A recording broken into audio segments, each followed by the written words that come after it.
आज हम BA fourth semester के सब्जेक्ट इकोनॉमिक्स के paper money bank and public finance के 30 मोस्ट इम्पॉर्टेंट और मोस्ट रिपीटेड एमसीक्यूज लेकर आए हैं। ये पेपर में हर साल रिपीट होते हैं, इसलिए इन एक भी एमसीक्यूज को मिस मत करना। वीडियो एंड तक जरूर देखना। चैनल पर नए हैं तो चैनल को सब्सक्राइब कर लीजिए और पीडीएफ के लिए आप हमें टेलीग्राम पर मैसेज कर सकते हैं। तो चलिए बिना देरी के शुरू करते हैं इकोनॉमिक्स के 30 मोस्ट रिपीटेड और हर साल आने वाले एमसीक्यूज को। क्वेश्चन नंबर पहला दिया हुआ है हमारा, देखिए, ग्रेसर का नियम क्या कहता है? तो ग्रेसन का नियम है, खराब पैसा अच्छे पैसे को बाहर निकालता है।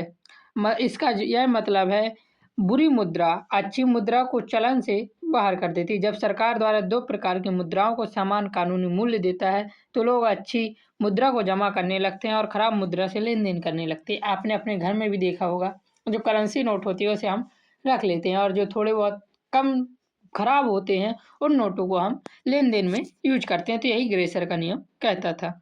क्वेश्चन नंबर दूसरा है, भारत सरकार के बजट संरचना में आमतौर पर क्या शामिल होता है? तो इसका हमारा सही आंसर है, राजस्व और पूंजी व्यय, ये दोनों ही भारत सरकार की बजट संरचना में शामिल होते हैं।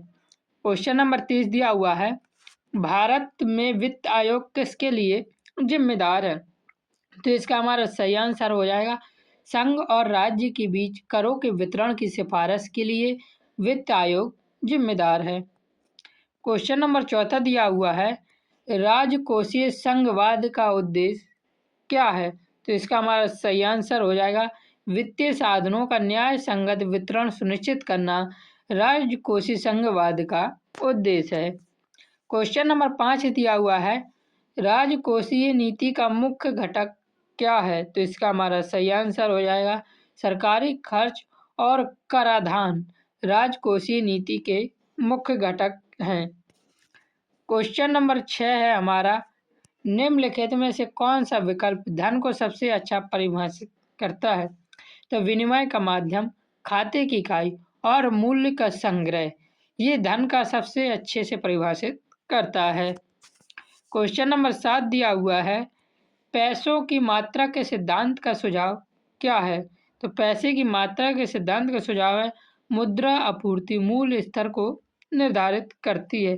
यह बताता है कि किसी अर्थव्यवस्था में मुद्रा की कुल आपूर्ति और वस्तुओं तथा सेवाओं के समान मूल्य स्तर के बीच सीधा और समानुपाती संबंध है। क्वेश्चन नंबर 8 दिया हुआ है, केंसियन दृष्टिकोण किस पर जोर देता है? तो इसका सही आंसर हो जाएगा, केंसियन दृष्टिकोण सरकारी हस्तक्षेप पर जोर देता है। क्वेश्चन नंबर 9 दिया हुआ है, निम्नलिखित में से कौन सा पैसे का कार्य नहीं है? तो श्रम की इकाई पैसे का कार्य नहीं है। क्वेश्चन नंबर 10 दिया हुआ है, पैसे की मात्रा सिद्धांत के अनुसार यदि मुद्रा आपूर्ति दोगुनी हो जाए और वास्तविक उत्पादन स्थिर रहे तो मूल्य स्तर क्या होगा? तो इसका सही आंसर है, 2 गुना। फिर इसमें याद रखना, फिशर का एक समीकरण है mv बराबर pt।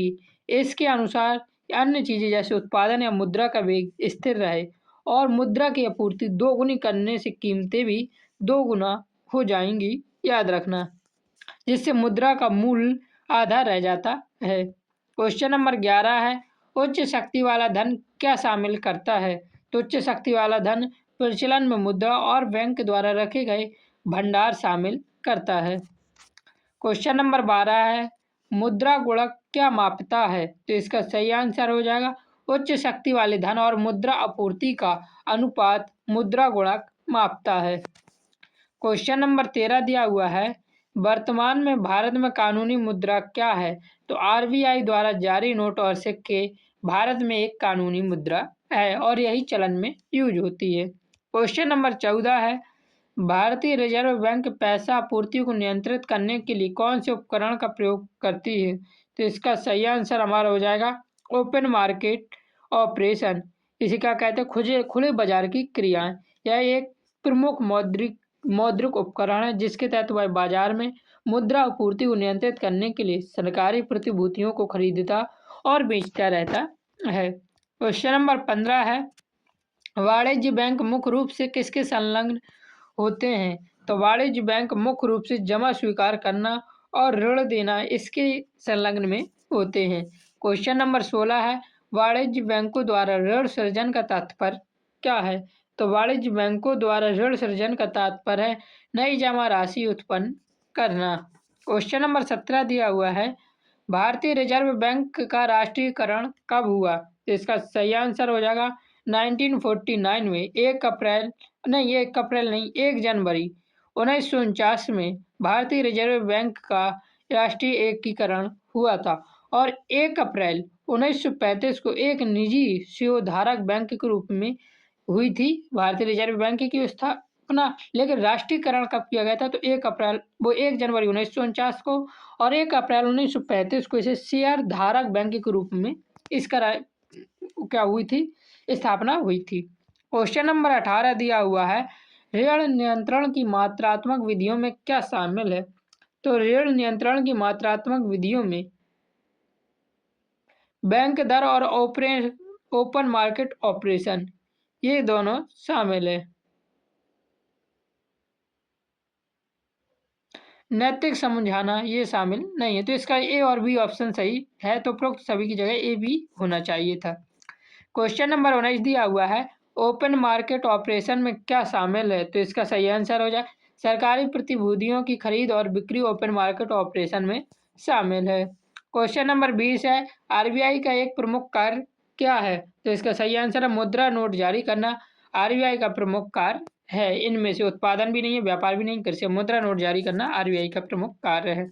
क्वेश्चन नंबर 21 है, सार्वजनिक वित्त का मुख्य उद्देश्य क्या है? तो इसका सही आंसर हो जाएगा सामाजिक कल्याण सार्वजनिक मुक्त वित्त का मुख्य उद्देश्य है। क्वेश्चन नंबर 22 दिया हुआ है, कर क्या है? तो सरकार द्वारा लिया गया अनिवार्य भुगतान कर है। क्वेश्चन नंबर 23 है, प्रत्यक्ष कर का उदाहरण कौन सा है? तो इसका सही आंसर हो जाएगा आयकर प्रत्यक्ष कर का उदाहरण है। क्वेश्चन नंबर 24 है, अप्रत्यक्ष कर का उदाहरण कौन सा है? तो इसका सही आंसर हो जाएगा जीएसटी अप्रत्यक्ष कर का उदाहरण है। क्वेश्चन नंबर 25 है, प्रगतिशील कर प्रणाली क्या है? तो इसका सही आंसर हो जाएगा आय बढ़ने पर कर बढ़ना प्रगतिशील कर प्रणाली है। क्वेश्चन नंबर 26 है, बजट क्या है? आय और व्यय का विवरण बजट कहलाता है, याद रखना।